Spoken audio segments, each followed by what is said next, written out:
She walked into the grand music hall quietly, unnoticed by most. Her clothes were simple, her hair tied back in a loose bun, and her shoes worn from years of daily work. No one expected anything from her, especially not in a room full of polished musicians, critics, and an audience dressed in pearls and silk. They had come to see the star of the night, an elite violinist, known around the world for her flawless technique, sharp tongue, and zero tolerance for mediocrity. The moment the simple woman took a seat in the corner, the elite violinist spotted her. With a smirk, she paused the rehearsal and pointed her bow toward the woman. "You," she said, loud enough for everyone to hear. "If you're going to sit here, you should at least try to play something. Why not this?" She handed over the violin. The hardest piece of the night, already set on the stand, a composition known to break even seasoned performers. Whispers echoed through the room. Some chuckled. Others looked away, embarrassed for the stranger who had clearly wandered into the wrong world. But the woman didn't flinch. She gently took the violin, turned it in her hands like she'd known it in another life, and placed it under her chin. The room went still. No one breathed. Then came the first note, soft but sure. Her fingers danced across the strings with a grace no one saw coming. Every note that followed seemed to pull the audience deeper into a trance. Even the elite violinist, arms folded and eyebrow raised, slowly leaned forward. Confusion turned to awe. By the end of the piece, not a soul moved. The last note faded like a whisper, and for a moment, silence filled the hall. And then, something no one expected happened.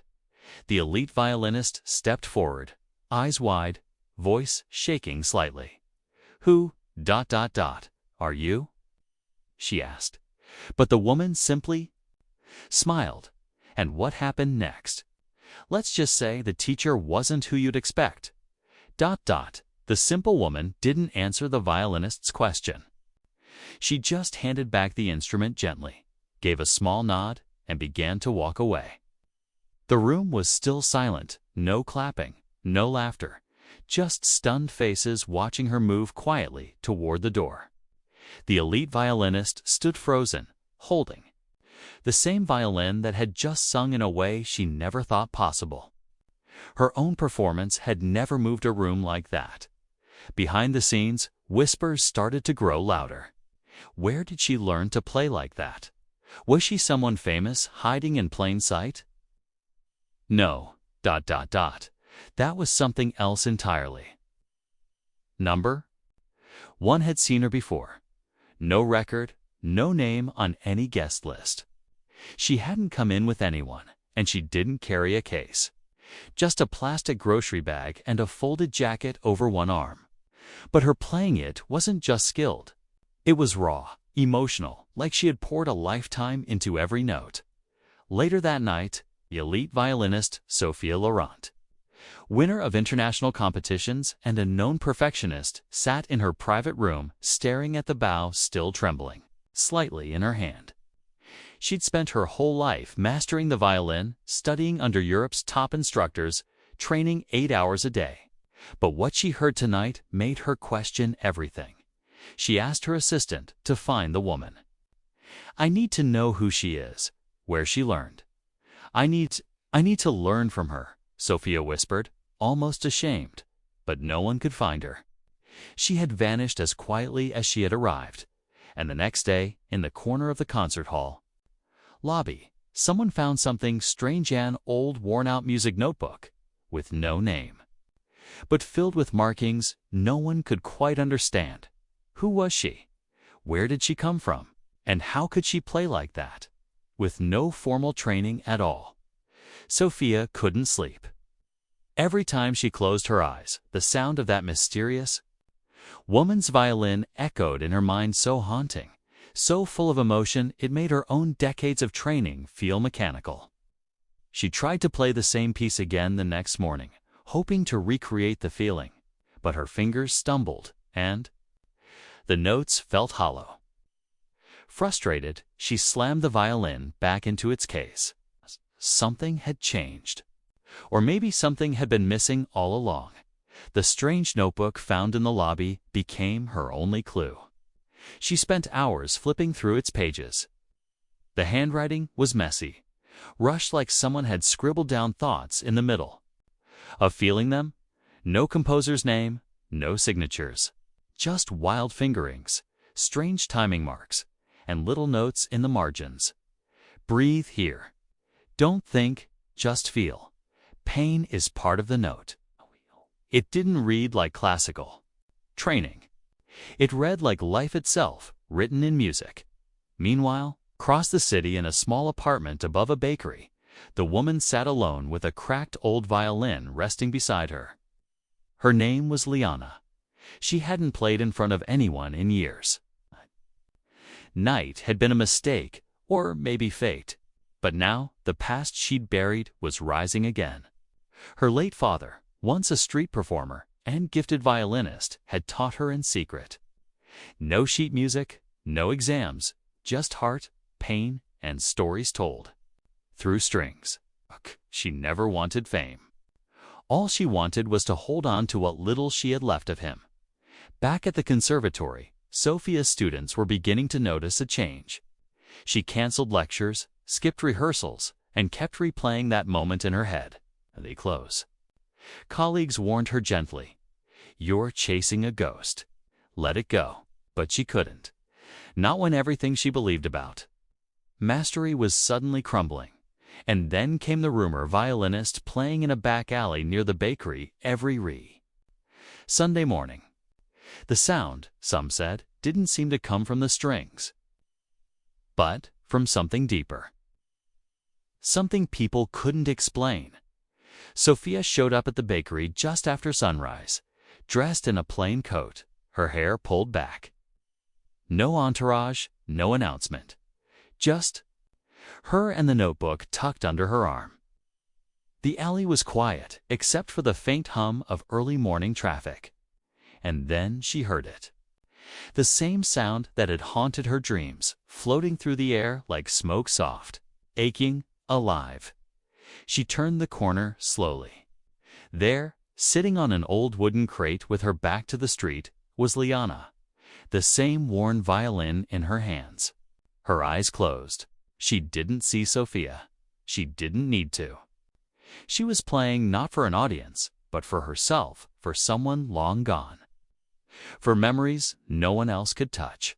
Sophia didn't interrupt. She just listened. Each note twisted deeper into her chest, stirring things she had trained herself for.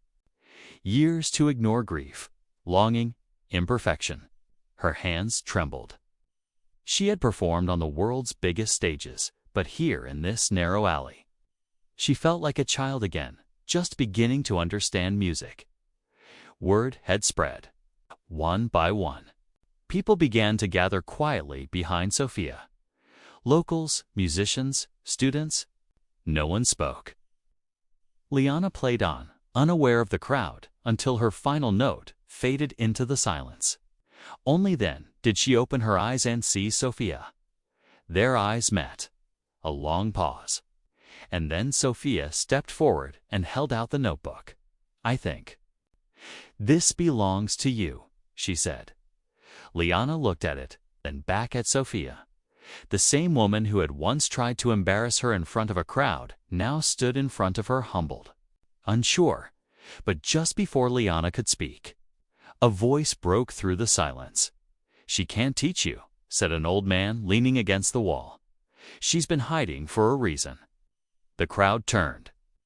Sophia froze, and in that single moment, everything shifted. The truth, whatever it was about to come out, but no one knew just how deep it would cut. Sophia turned slowly toward the voice. The man leaning against the wall was older, with sharp eyes and a slight limp. He looked like he didn't belong to the moment, yet somehow knew more about it than anyone else. Liana's expression changed the instant she saw him. Her fingers clenched the neck of her violin, and her breath caught in her throat. "You shouldn't be here," she whispered. The man ignored her and addressed the crowd instead. "You all think this is about music, but it's not. It's about what she ran from. People exchanged confused looks. Sophia's heart pounded. Who is he? She asked quietly. Liana didn't answer. Her eyes stayed locked on the man, as if memories she'd tried to bury were rising too fast to control. He stepped closer, pulling out a folded newspaper clipping from his coat. It was yellowed with age. Without a word, he handed it to Sophia. She unfolded it. The headline read, "Prodigy disappears after scandal at National Youth Symphony." Sophia scanned the article. There was no name mentioned, just a description of a teenage girl who stunned the nation with her talent. Then vanished the night before a major performance. Esther, an unnamed instructor, was quietly dismissed from the academy. She looked up at Liana, stunned. "You were the prodigy," she said. "Weren't you?" Liana's jaw tightened. The violin in her hands now felt heavier, as if it carried years of silence and pain. "I was," she said softly, "until I saw what they were turning me into. I left before they could take the music." "From me completely," the crowd murmured. Cameras clicked. The quiet alley was no longer quiet. But then the man added something that made everyone go still again. "You didn't just walk away," he said coldly. "You left someone behind." Liana's eyes widened, and Sophia realized this was no longer just about a student seeking a teacher. This was about unfinished business, broken trust, and a truth that could change both of their lives forever. Liana stood frozen, the air thick around her. Our past, something she'd kept locked away, was now laid bare in front of strangers. Students and Sophia Laurent herself. The man's words echoed louder than any note she'd played. "You left someone behind." Sophia stepped forward, her voice gentle but steady. "Who? Who did you leave?" Liana's eyes welled, but she didn't. "Look away, my brother," she said. "He was only F.